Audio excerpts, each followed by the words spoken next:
This is Dennis Ramundi. I'm here with my co-host, Phil Goldberg, our podcast and YouTube channel, Spirit Matters, found at spiritmatterstalk.com. If you go to the YouTube and you put in Spirit Matters Talk, those three words, our YouTube channel will come up.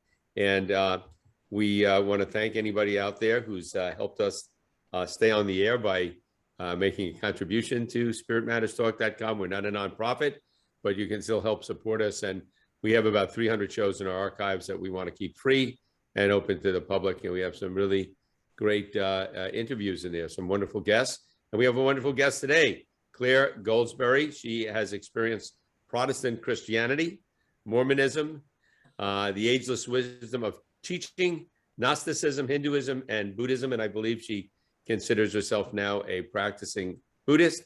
She writes about religion and spiritual traditions for Quest magazine and other publications. And her latest book, The Illusion of Life and Death, which seems all-inclusive with that title. And I've gone through parts of it. It's wonderful. It's thought-provoking and very timely for all of us, I think. So thank you so very much for taking the time to come on with us today.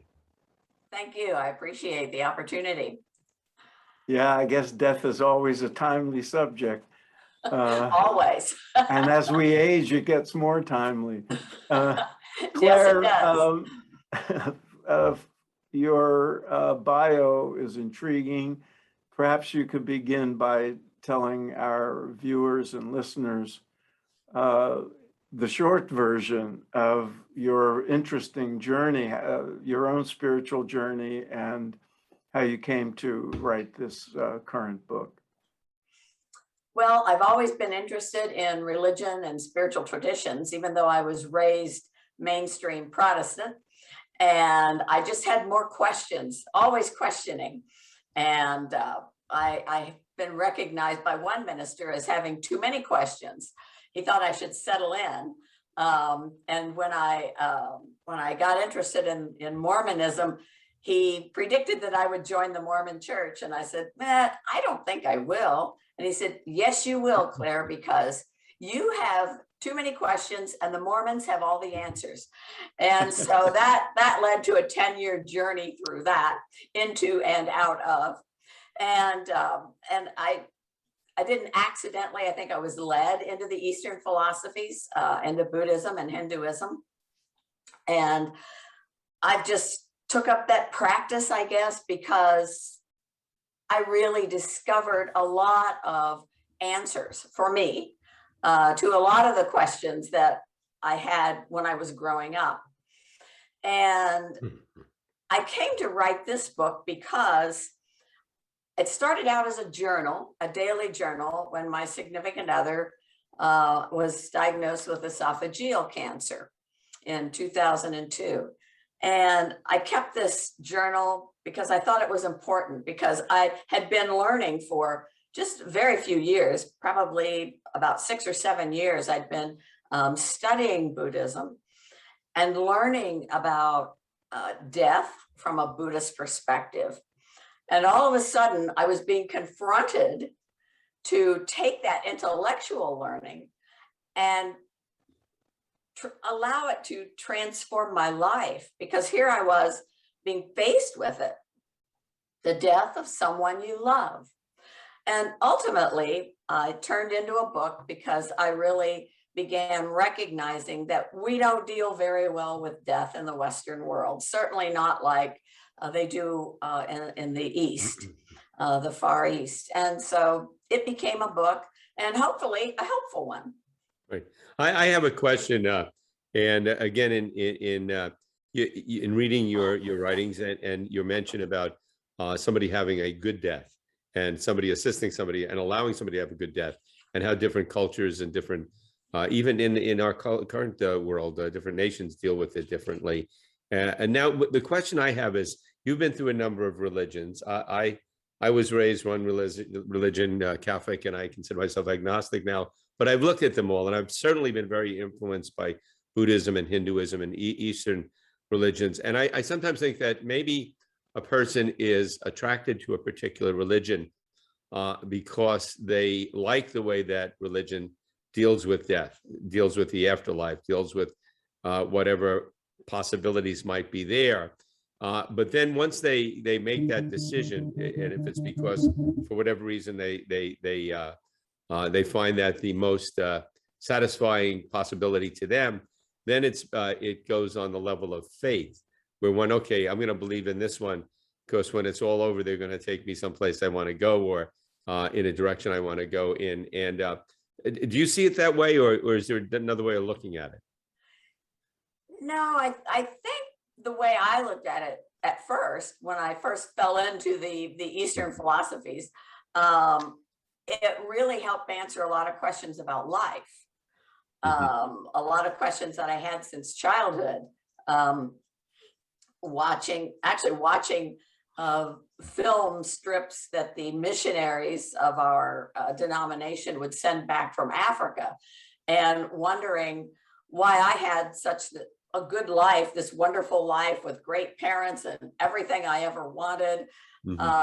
And the children over there seemed not to have very much. And it didn't jive with what I was taught by my parents, that, well, God loves everybody. He loves us all equally. And we're all children of God. And so it really helped me answer life. And I actually began looking at the Eastern traditions, Buddhism at first, as answering some of the questions I had about life and about why we are where we are, and how did we end up with this life and not another life. And so it was really the idea of life that and the questions that I had and the answers that I received that got me interested in that.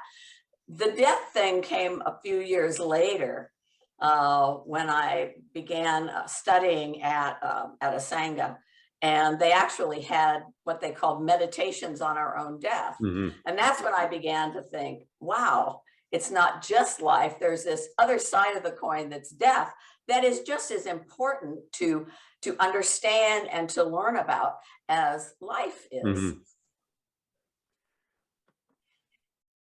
Tell us more about that meditate on our own death.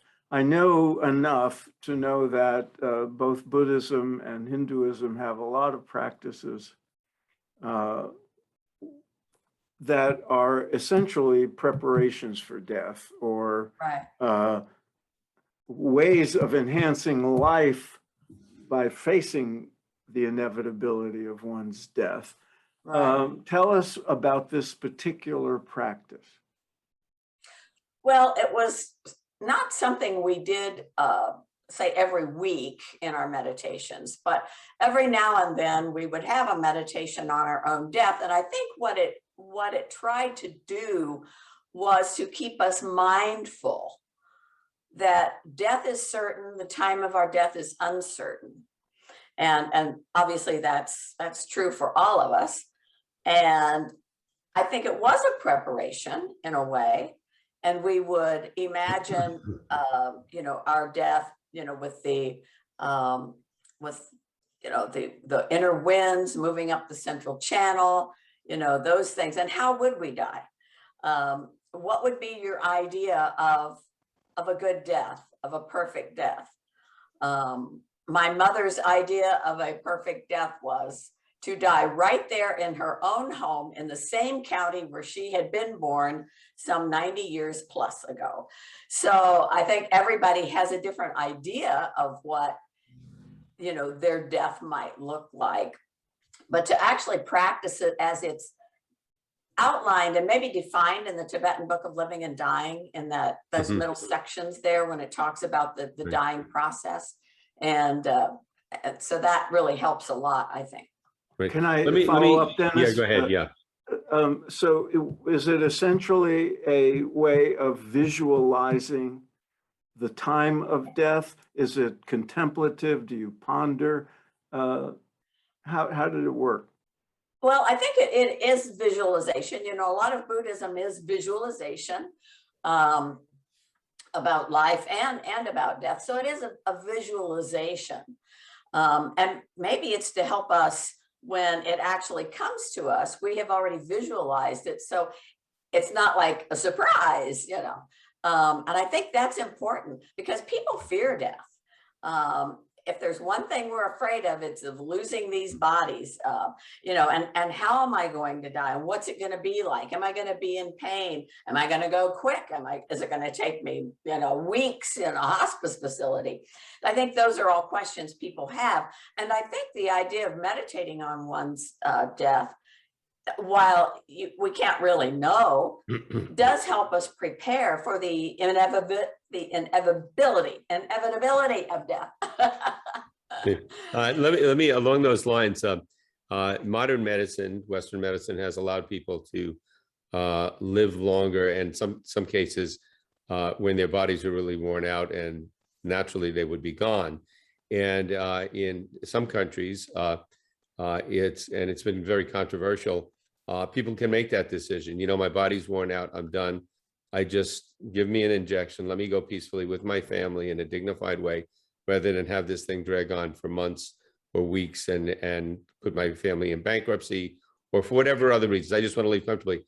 And there's many religions that will battle that. I'm not sure what Buddhists and Hindus would say about it, or if this has even come up before, because it's only really the modern medicine that allows this situation to exist for the most part.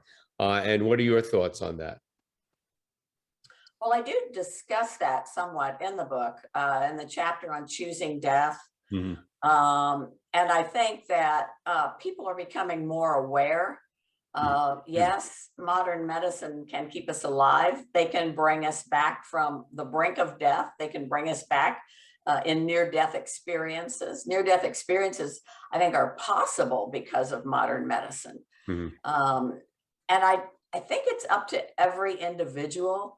I think being able to choose the time of our death is not a bad thing. And it depends on the person. Some people have really dire diseases, ALS diseases, where you're just gradually incapacitated over a long period of time. And some people just, like you said, they're done. They want that ability to say, life is no longer enjoyable. I can't do this anymore. I, want to die. And I think that they should be able to do that if that's what they choose. I think what Buddhism believes about that, I don't know that there's a hard and fast answer to that. But what I have concluded from my studies is, intention. Intention is everything. What are your intentions? Are your intentions to alleviate pain and suffering? Then that may be a good reason to allow someone to, to choose the time of their own death. But that's, my opinions, and I'm sure other people, feel differently. But I think there's room to allow for whatever choice a person wants to make. A large part of what your book seems to be about is the fear of death. It seems, and I'm curious because I've pondered this myself and spoken to people, and I recently lost 2 or 3 people who are very close to me. Is it the fear of being dead, or is it the fear of the dying process that is most terrifying to people? Well, I think from my experience in volunteering with hospice and in working with elderly people, I've loved elderly people since I was a teenager, and so I've always been around them. And I think it might be the dying process first. Will I have pain? Will I suffer a long time? I think that's the first idea. And I think a lot of it is connected with, obviously, our bodies. Our bodies feel pain. We don't want to suffer. All of us just want to be happy and free from suffering. And so that might be the first question. The second worry or question they might have is, where am I going to go after death? And I think that is maybe not so much of fear. If anywhere, do we go? Do we go? Or I've had I've had some people say, well, it's supposed to be like a light switch. It just, it just switches off, you don't really go anywhere. But I think people are afraid of losing their bodies. If I lose my body, do I still exist? Does all of this count for anything? All I've done, all of my work, the people that I've enjoyed in my life, my relationships. And I think this idea of what happens to me, which probably is a very ego-driven thing. We're very attached to our bodies, so non-attachment helps, the practice of non-attachment helps with that, because I think that's really the big worry. One time I had somebody say to me, he said, well, all Christians want to go to heaven. They just don't want to die to get there. So I think, there's this idea that, yes, there is something, but what am I going to have to go through in order to get there, Right. So, And what am I going to, humorous. and what am I going to lose? Right. What am I going to lose? Right. It seems that people that are of faith, whether they're LDS or Catholic or Hindu, whatever, that really have a strong belief that this is what's going to happen, approach death with greater confidence and comfort than somebody that's an atheist or agnostic that says, I've heard all the explanations. Maybe they're right, maybe they're wrong. I don't know. And there's a fear that nothing's going to happen, that we don't know. I'm hoping for an afterlife. And I've heard a lot of people say that. And I sort of, my thoughts sort of on it is, I don't know, I'm hoping something, but who knows? And so do you encourage, I mean, first of all, have you experienced that people of great faith will approach this more comfortably than people that don't have faith? Well, I've known both sides of the coin. I was good friends with an older woman. She was in her 90s when I met her. She was also a writer, had written children's books throughout her life, and had won a Newbery Award. And she was a really good writer, and she believed in nothing after. She said, nothing. She said, you just go. That's the end. And she wasn't at all disturbed by death. It just didn't seem to matter to her. Right. I've had a great life. I've done everything I wanted to do. The end, that's it. On the other hand, I've known, obviously, mostly Christian people who were very much afraid of death. And I think that had to do a lot with the uncertainties of, this whole idea of judgment and, somebody's going to judge me. And did I do all the right things? And are they going to remember all the wrong things I did? And I think that for a lot of Christian people, they have this idea that, okay, maybe it's not the dying that's so difficult. It's where am I going to get sent once I'm dead? Like going somewhere. Well, somebody's going to send me somewhere. They're going to send me to heaven or they're going to send me to hell. So right. I heard a story along those lines. I just wanted to take a second to let you know. The comedian W.C. Fields, apparently, when he was near death, and he had lived a pretty rough and rugged and fun life. Somebody saw him and he was reading the Bible, and they were shocked. They said, "You're reading the Bible?" He said, "Yes, I'm looking for a loophole in the law here." So it was, I don't know if that actually ever happened, but it's a great story. That's a great story. And I think a lot of people would like to find those loopholes. Faith only gets you so far, and then you take your attorney with you. Yeah. In your experience, how common is it for people in hospice or otherwise facing the inevitability of death coming closer and closer, having experiences that ease their transition and change the way they understand death? And I've heard those stories. In fact, my father gave some indications that his lifelong cynicism and atheism about such things had shifted at the very end, which has often intrigued me. And I've never got to, obviously ask him about it. But is that common? Because of people having some powerful moment or experience that shifts them. Yes, it really is. I think most people do, who are in a position where they, obviously, if you're suddenly killed, in a car wreck or something, that may be a different story. But I think for people who are in hospices, who have had a lengthy illness and a time to, a bit of time before they die, I have seen people, including my significant other, who began seeing what was on the other side, making comments like, I would say, oh, it's a beautiful day out there today, and he would go, it's more beautiful over there. Or it's, interestingly enough, the woman that I commented on earlier, who did not believe there was anything after death, I went to visit her in the nursing home several times during the weeks before she died.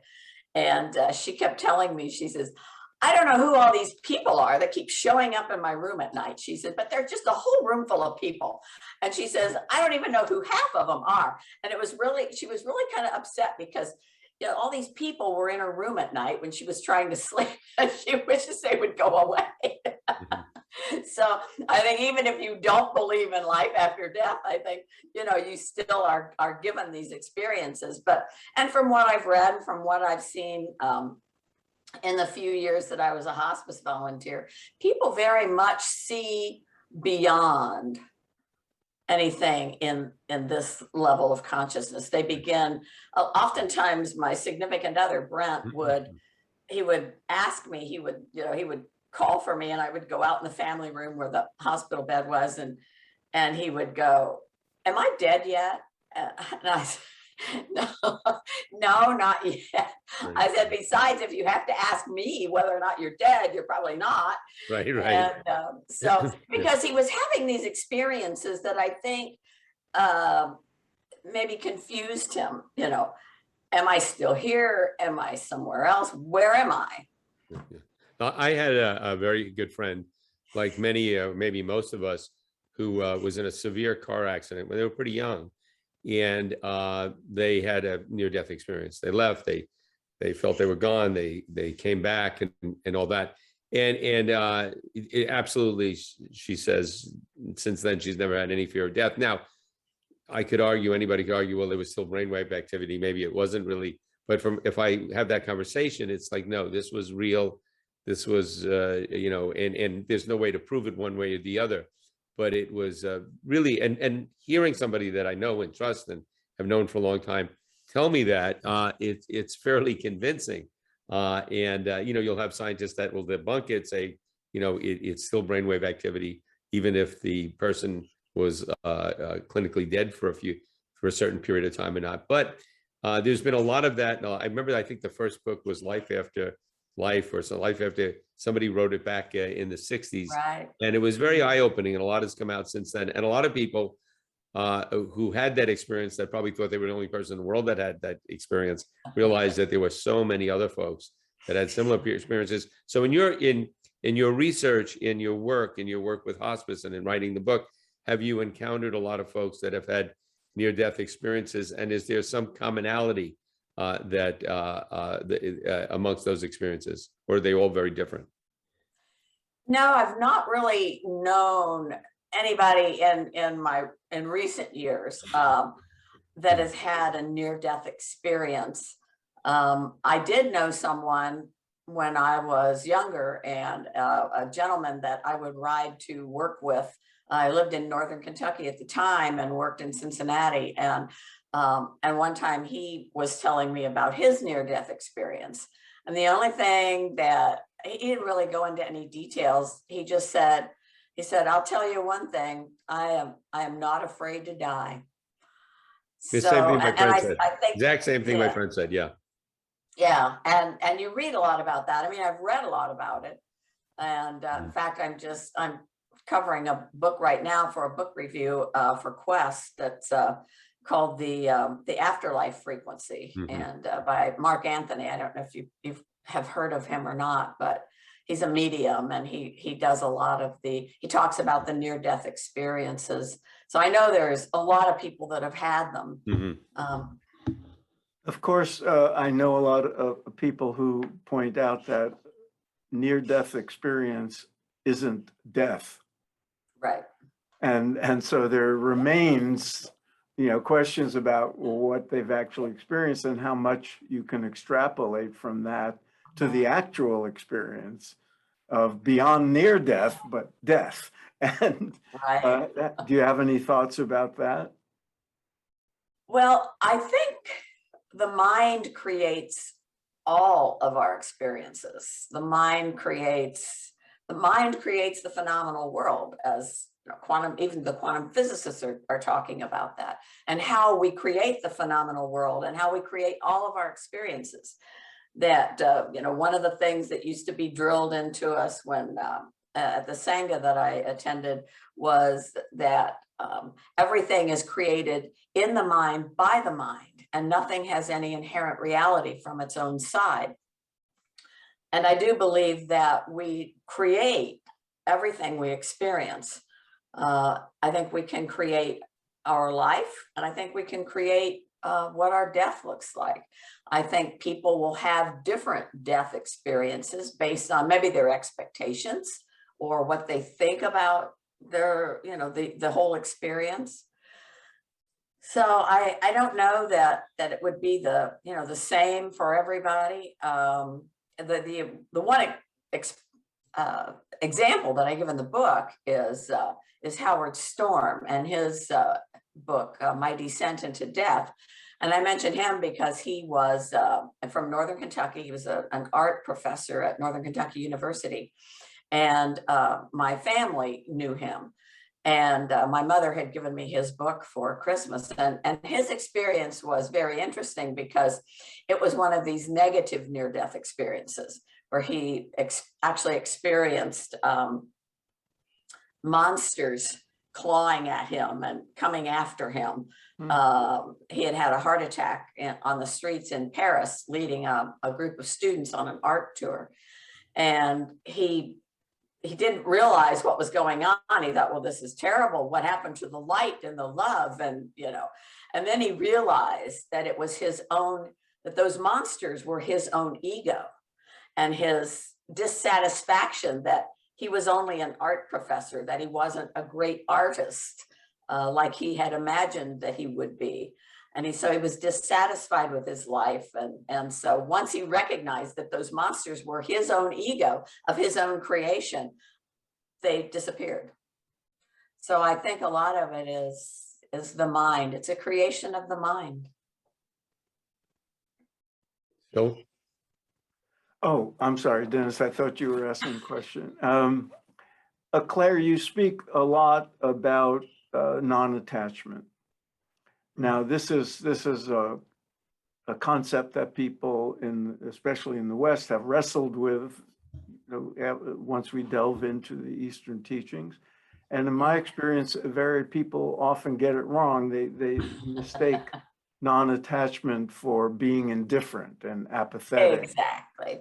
So tell us what you mean by it and how it applies to our confronting the inevitability of death, and not just our own death, but the loss of loved ones along the way. Well, for me, non-attachment became one of these aha moments. And people do get it wrong, just like they get karma wrong. They get non-attachment wrong because they think, well, that means you don't care about anybody. And you're supposed to be attached to people you love. And certainly we can love without attachment, which I think is an optimum kind of love. I've been accused of, well, you're not very compassionate if you're not attached to people. No, you're allowed to be more compassionate because you have non-attachment means your ego is not connected with that person. You are not tied up in that person's illness or their misfortunes. And you are free to allow them to live their life. You're free to allow them to have the death, the good death, it's freeing, really. As long as you're attached to people and to things and to all that we have, then your fear is the fear of loss. Attachment leads to this fear of loss. So now you're living in fear all the time. You're afraid your brother's going to die, your loved ones are going to die, you're going to lose your house. Maybe there's going to be a storm and you're going to lose everything. You're afraid to lose your life savings because, I know people that watch the stock market like religiously, that, I'm fear of losing my retirement savings. And so as long as you're attached to all of that, you're not free to just allow life to unfold and allow relationships to be without you getting entangled in all of this stuff, which causes you problems. So non-attachment is a very freeing practice, and it's one that has probably done more for me, given that I have 4 children. And it really works well when you're dealing with people, to be able to step back and not be attached, help them when needed, but figure out the right way to help. If you're attached, sometimes you tend to jump in too fast, and maybe you don't stop and use wisdom mind when dealing with people. And I think non-attachment helps us do that, to kind of take a step back and deal with wisdom mind. Claire, I have, for me, my side, one last question for you, and that is, what do you hope people get out of your book, The Illusion of Life and Death? Or what more, maybe more than one goal you have in mind for the readers, but what was your initial impulse in writing it to communicate to people? Well, my goal is to help people understand what life is, how we exist, how we create the phenomenal world that we experience, and to help that knowledge somehow become a deeper realization that all things change, all things are impermanent. We can't grasp after or hold on to anything. It's like grasping after rainbows. And then hopefully that will lead people then to understand death, or to try to understand it, try to understand the process, try to understand why death is not the end, why it can lead to something. And I think a lot of people, given the Pew reports on religion and public life that come out every year, most people do believe there is something after, but that doesn't necessarily alleviate the fear. So I'm hoping that some of the fear will be alleviated, and we'll learn how to die better in the West. Claire, your experience with your partner, Brent, his long illness and ultimate death, obviously had a big impact on you and led to you writing the book. And apparently he had what you call a good death.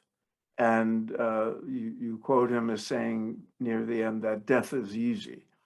What I'm curious about is how you reacted when he finally did. Good question. Leave. And did anything about your own reaction surprise you? No, not really. I mean, he just, I was sitting there next to him, and he had not said anything for a couple of hours. And I just sat there and let him be with whatever he needed it to be. And when he took his last breath, it was just like, I don't know, to me, it was peaceful.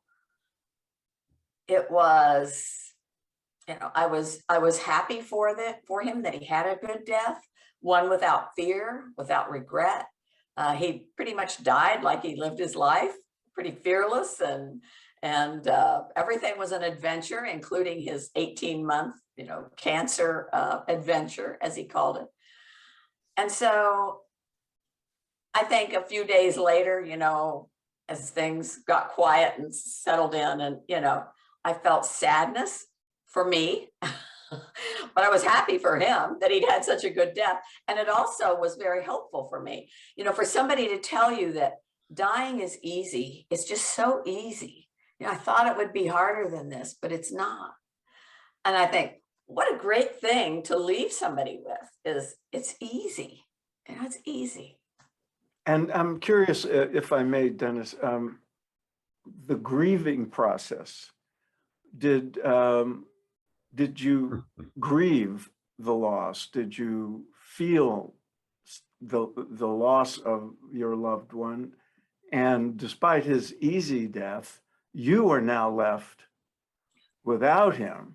Right. And so you did experience a loss. And did anything subsequently in the days, weeks, months following his passing, did anything surprise you? And were there any challenges in adapting to that you want to share? Well, there's always a challenge when the person you loved and who really loved you, is no longer there. And that, that kind of support, that connection that we had. I have a feeling it was not the first connection that we'd had previous connections in previous lives, just from the way we met and seemed to just know each other almost instantaneously, to the point that we could finish each other's sentences. And I can honestly say that I guess I've always been a rather independent person.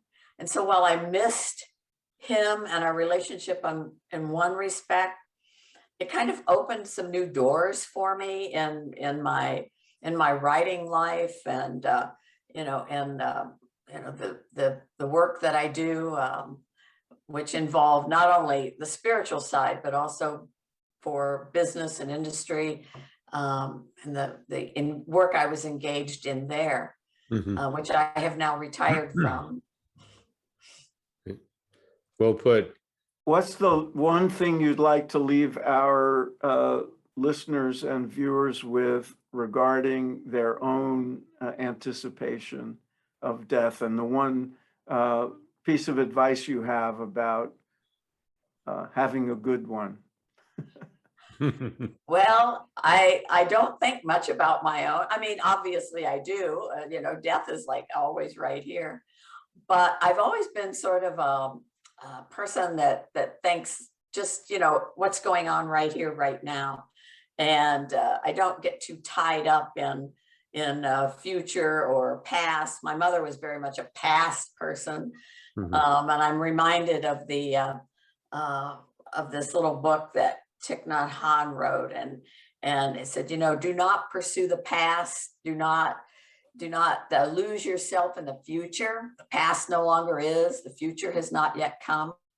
Looking deeply at life as it is in the very here and now, the practitioner dwells in stability and freedom. And that's been one of my favorite poems. And I try to remember that, and to remember that dying is easy. You just have to go with the flow, as Brent did. You have to go with the flow and embrace all as the path. I think that's great advice. And I go out to our listeners with that. And I think it is very thought provoking. Claire, thank you so very much. We thoroughly enjoyed it. Look forward to reading the entire book. And for those listening in, please, whether you're listening on a podcast or watching on the YouTube channel, please click the subscribe button. It's free, and we want to get our subscription numbers up. So there you go. Thank you so very much, Claire. Phil? Thank you, Claire, and best of luck with the time you have remaining, and may you and all of us have a good death when it comes, and a good life on the way. Right. Thank you so much. Thanks for being with us. Thank you.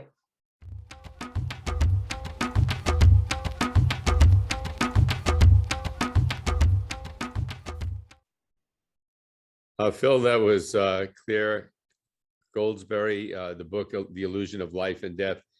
You know, hey, it's a subject that cannot be, well, you can't avoid it, but you might as well not avoid it. It's been discussed by many over many years, and nobody really knows, and nobody will probably ever know. But I think her message of not having fear and being detached and in the good and positive way, and approaching it as her significant other did, is the better way to go. You know, I think we've had several people lately on the show talking about death and dying. Is it a sign, Dennis? Maybe a little bit about life. Is there a message? A matter of fact, we haven't had anybody on recently who's talked about having a near-life experience. So it's always a near-death experience. Let me say one thing, because I should have mentioned it when I was interviewing. We were doing the interview. I was with my mother when she passed. I was very close with my mother. She was older. She had battled cancer for a number of years. And she was, at the time we were interacting with, and she was asleep. And I was with her when she took her last breath. Very personal experience. But what was apparent to me was the woman that I knew and loved, my mother, once that last breath was taken, I saw the body as a vehicle, and the her that I knew was gone. I didn't see anything. It wasn't some cosmic experience, but it just was so incredibly apparent to me at the time. And I really can't articulate. How old were you? I was, at the time, I was probably in my 40s, 45, something. Oh, okay. So you were well into your spiritual path. Yeah, I was meditating many years, and I had that perspective. And my assumption was that this one moves on and all that. But this, you don't expect what the experience is going to be like. But that was what I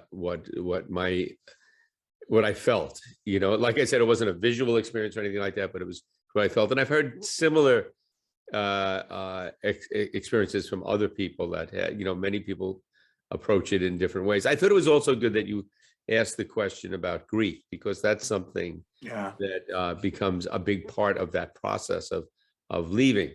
That those that it's the person that leaves, and it's the people that are left. It's all part of that process. That I think some cultures have handled better than other cultures. But it's one of the reasons I asked that is because I went through a lot of changes about that.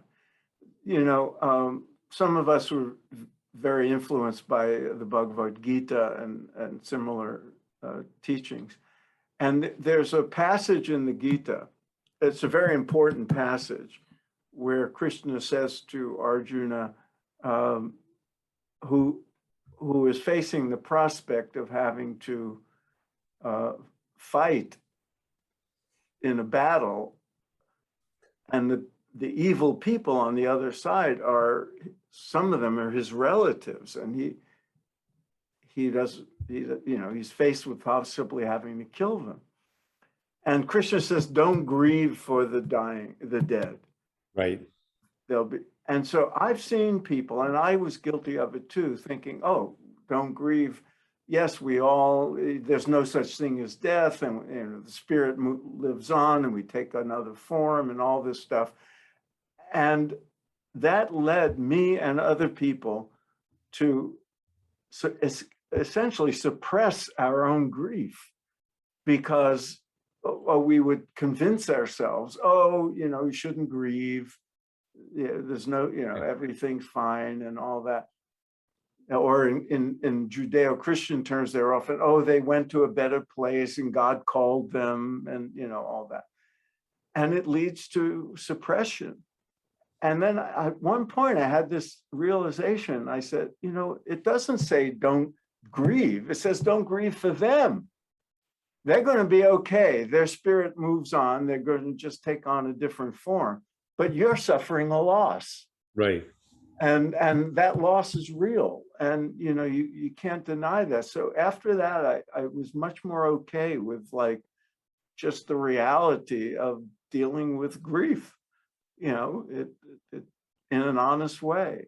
Right. I think it's like as one traditionally, it's my understanding is as one grows toward enlightenment, one still has, and if you read the Bhagavad Gita, if you read the Mahabharata, if you read the the Ramacharita Manasa, any of these books that talk about Ram or Krishna and Arjuna and all that went with it, that the Sita, that they had all the human experiences of laughter and pain and heartache, Right. all of these things, but that one at the same time is a witness, a silent witness of that inner peace is there. So I think it's very unhealthy for somebody to lose someone or something very close to them, and they have that pain, not to fully experience that. That's a human experience. That's what makes us human. But at the same time, have that inner core, that inner silence, that inner peace that helps you to navigate through those tumultuous, rough waters of life. Because, and I think we all experienced that when we learned meditation, we got on a spiritual path, that it was this mood making that, oh, nothing's going to bother me. Yeah, no, a lot of things bother me. And I've been at this for 50 years, but it's at the same time, I feel like I have more inner reserve and strength to deal with it. Not 100%, but it's something I can draw from and put in perspective, because anybody that thinks they're just going to mood make through life, they're going to have big problems. Or thinks that they won't be affected by the ups and downs of life. Yeah, you go outside and it's 5 degrees below zero. I'm not, I don't need my shoes. I mean, no, you're going to be cold. You're going to shiver. You're going to need a coat. You're going to complain about it. But at the same time, it doesn't have to overshadow your being. Yeah, that's right. And I think that's a realistic assessment of how we progress on the spiritual path, as opposed to, some fantasy that, we'll never have those all too human experiences anymore or be affected by them. But right. And again, we're affected by them in a different way, and we recover from them in a different way. Yeah, that's what struck me when I first read the Mahabharata and the Ramayana. I remember when we were these enlightened people that were that were written about in the ancient Vedic texts experienced all of the emotions. They weren't where they just everything was wonderful all the time. And then same in the Bible, all the biblical prophets, Jesus himself, they all were having these human experiences, and there's no escape. And so are we. I remember when in the days we were spending a lot of time, you and I and our friend, many of our friends, with Maharishi Mahesh Yogi. I remember one time when somebody raised this question with him. Oh, if we're all reborn and, all this, why do I feel this way when my loved one died? And what's wrong with me? Essentially, why am I feeling this? And he said, in a very compassionate way, when we lose somebody, it's difficult because we can no longer locate them. Right. And I remember that it was an interesting choice of words. It was like, because the question was, I know they still exist somewhere, so why am I feeling this way? Because you can't locate them. There's no space, nothing concrete in space and time. Can't get them on the phone. Yeah, right. Right. And not answering. Not even Zoom. Not even Zoom can go there. So it's like, yeah, well put. Well, that was really enjoyed it. I thought she was very sincere and articulate in her experience and sharing with others. I think her sharing is a very generous sharing.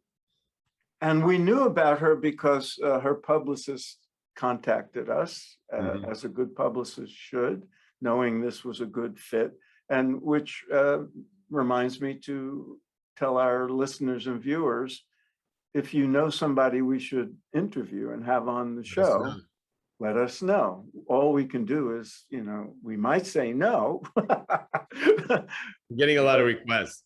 We get a lot of requests, and we have a committee who prefers to remain anonymous, who makes sure we don't make mistakes in or overbook. or overbook. And please, The subscribe button is right there. Please click. It's free to do.